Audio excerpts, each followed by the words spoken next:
Será que é possível observar a nossa vida e colocá-la dentro de um padrão para que ela, invariavelmente, chegue até o lugar onde desejamos? Parece muito profundo falar sobre isso. Então vamos refletir. Vem comigo que eu quero pensar junto com você.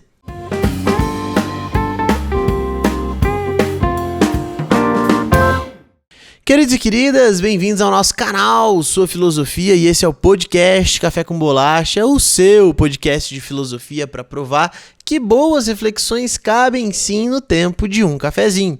E eu, Prof. Toninho, quero conversar hoje com você sobre o padrão e como tentamos todos os dias inserir as nossas vidas dentro desses padrões. Antes de começar, eu quero pedir para você se inscrever no canal, ativar o sininho aqui para receber sempre as notificações. Se puder, apoie o nosso canal no apoia.se/suafilosofia com qualquer valor acima de R$1 por mês. Tem também o Pix, profantoniofilosofia@gmail.com. Lembrando que todos os valores arrecadados até hoje são para a edição do canal, para as propostas novas, para conseguir fazer cada vez mais materiais interessantes e super filosóficos, beleza? Se você está ouvindo no Spotify, não se esquece de dar aí a sua avaliação, colocar 5 estrelas, porque isso nos ajuda a chegar muito mais longe, ok? Queridos, quando falamos sobre padrão, a gente está falando sobre uma norma, a tentativa de normalizar as coisas.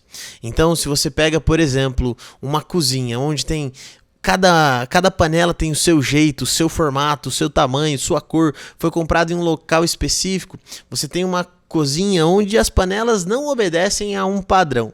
Agora, se você coloca ali uma sequência lógica ou uma espécie de norma para organizar isso, tcharam! Temos aí o padrão. Então é uma cozinha onde todas as panelas menores são vermelhas, as médias são azuis e as grandes são amarelas. Você automaticamente instalou aí uma série de organização dentro da sua cozinha, fazendo assim com que ela fique dentro de uma norma, que ela fique dentro de um padrão. Grande parte do mundo começou a gostar muito disso, da organização por padrões dentro da nossa sociedade, tendo em vista que pós-revolução industrial, isso ajudou muito a produzir coisas em grande escala, em muita quantidade, em menor tempo e menor custo, fazendo assim um sucesso maior na produção. Então, conseguia-se produzir muito mais carros, com muito menos tempo e muito menos recursos. Isso faz com que a gente comece a observar a vida e falar assim, será que não tem como eu também achar uma receitinha para a nossa vida? Um jeitinho de fazer as coisas com menos tempo, com menos custo, mas que eu chegue no mesmo lugar ou até em alguns lugares mais longe.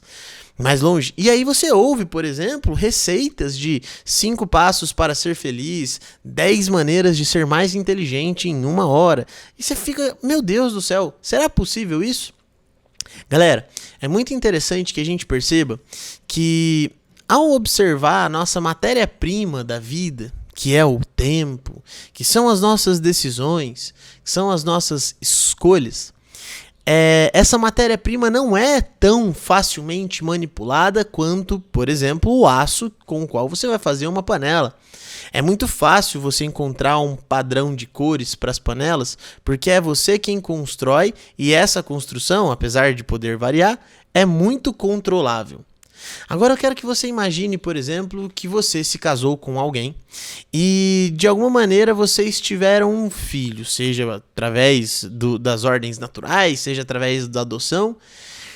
E você olha para esse filho e fala, eu quero que esse filho seja médico. Então eu vou, desde o primeiro dia de vida, adotar todos os procedimentos que o médico Dr. X fez na vida dele desde que ele nasceu. Então, invariavelmente, meu filho será médico. Percebe que soa um pouco estranho? Por quê? Porque você pode aplicar exatamente as mesmas coisas, morar inclusive na mesma casa que o Dr. X lá morou quando ele era criança, colocar na mesma escola, dar aula dos mesmos professores, usar as mesmas roupas, só que o material, que é o tempo em que esse seu filho vai nascer, e as decisões e as reflexões que ele vai fazer também, são totalmente diferentes, o que pode conduzir para outro caminho muito distante. Quando você lê aquele livro do Aldous Huxley chamado Admirável Mundo Novo, lá existe uma espécie de condução mental dos bebês desde que eles nascem. Eles são submetidos todos os dias, durante várias horas, a frases que fazem com que eles, desde pequenos, desde antes de nascer no caso, né, ouçam algo que vai construir o pensamento, e de tanta repetição que ele vai ver, ele não vai refletir sobre algo diferente. Porque como ele ouve repetidas vezes aquilo, ele vai acreditar que aquilo é o correto, que aquilo é o certo, e de tanto repetir, aquilo tornou-se uma verdade para ele. Quer dizer que esse bebê entrou numa norma, entrou numa norma, que essa norma foi estipulada na sua mente e ele não vai conseguir variar. Galera, ao pensar sobre isso, o Aldous Huxley coloca que é uma sociedade extremamente estagmentada, que não há nenhum tipo de mobilidade social e que as pessoas se conformam. Só que ele está escrevendo ali uma distopia, né? E ele nos faz pensar com essa distopia, de modo irônico, na nossa sociedade. Porque pessoas que estão desde o nascimento sendo conduzidas a pensar que o sucesso é ter grana, que o sucesso é ter o tipo de corpo ideal, que o sucesso é ter o seguinte tipo de relacionamento, que sucesso é X, Y, Z, são pouco levadas a refletir sobre o que de fato significa essa necessidade de liberdade. O que significa dizer é que quando pensamos que estamos inseridos em uma padronizadora, ou seja, essa sociedade que coloca a todo momento a gente numa caixinha, isso nos leva a entender que talvez, se não prestarmos atenção, a gente pode ser conduzido por uma espécie de vida automática, onde de tanto repetirem coisas pra gente e nós não refletirmos, vamos acabar executando de maneira automática, e isso nos conduzirá a viver uma vida meio robótica, acreditando ser possível produzir na nossa vida tal como uma indústria produz os seus próprios bens. E aí entra um grande perigo. Por quê? Porque ao observar a minha vida assim, eu também começo a julgar a vida do outro, como se o outro tivesse que obedecer aos mesmos critérios que eu.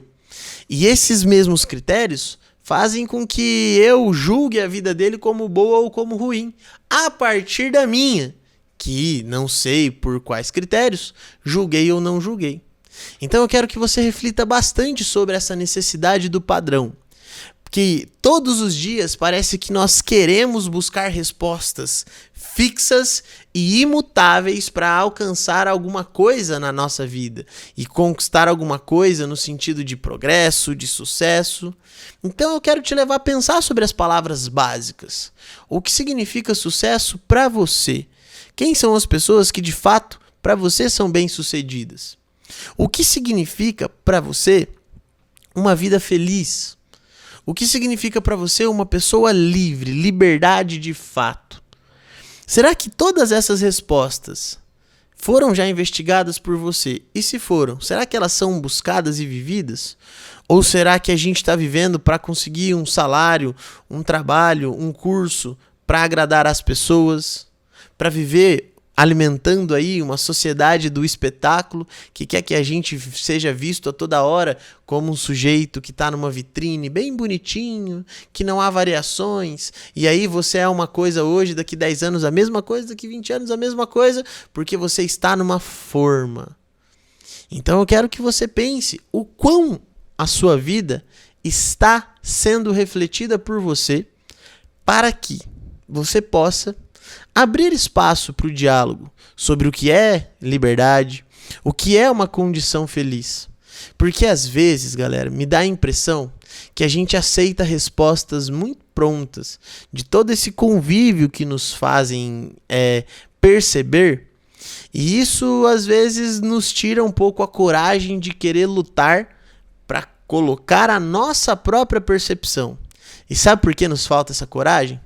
Porque a percepção que vem do outro vem pronta, vem numa caixinha.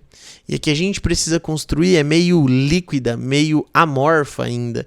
Necessita sempre de uma solidez um pouco maior, que é a reflexão que vai dando ao longo do tempo. Então, às vezes, é muito mais fácil receber a classificação que nos dão de maneira enlatada do que tentar lutar para forjar esse nosso jeito, nossa maneira, nossa percepção. Só que aí que tá, o nosso caráter é reflexo, é construção e é consequência somente desse forjar. Porque se você simplesmente pegar uma forma enlatada do outro, automaticamente você terá que cortar suas partes para caber nela. E é aí que você deixa de ser quem você é. Então reflita, por que que hoje nós queremos muito entrar nesses padrões sociais?